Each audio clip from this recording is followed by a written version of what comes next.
তোমরা যারা IBA preparation নিতে চাও, তোমাদের মাথায় একটা বদ্ধপরিকর ধারণা ঢুকাই দেওয়া হয় যে আইবিএ মানে অনেক বেশি খরচ করতে হবে, অনেক পশ জায়গায় পড়তে হবে, খুব ডিফারেন্ট একটা প্রিপারেশন, মানে আসমানি, যেটা যদিও সামনে যখন আমরা প্রিপারেশনের কথাবার্তা বলবো তোমরা দেখতে পাবো যে প্রিপারেশনটাকে যেরকম দেখানো হয় যে একেবারে খুবই কঠিন, ওরকম না, অবভিয়াসলি ওরকম না।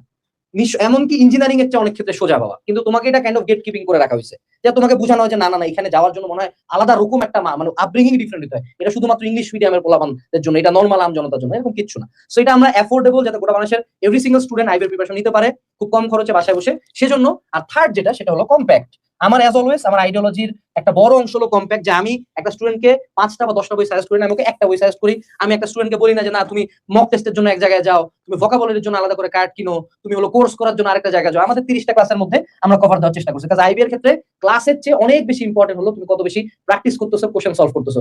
আইবি এক্সামে কখনো এটা মনে হবে না যে হ্যাঁ হ্যাঁ এটা তো কোনোদিন দেখি না এই কোশ্চেনটা। Majority of the time you will run out of time, তুমি টাইমে শেষ করতে পারবে না, এটাই হলো বাস্তবতা। তোমার যদি বিলিভ না হয়, যারা আইবিএতে পরীক্ষা দিচ্ছে কিন্তু চান্স পায় নাই, তাদের প্রত্যেকের সাথে কথা বলো। আইবি এর ক্ষেত্রে মূলত প্র্যাকটিস এবং স্ট্র্যাটেজি ফিক্সিংটা more important rather than classes. So that's why you choose us.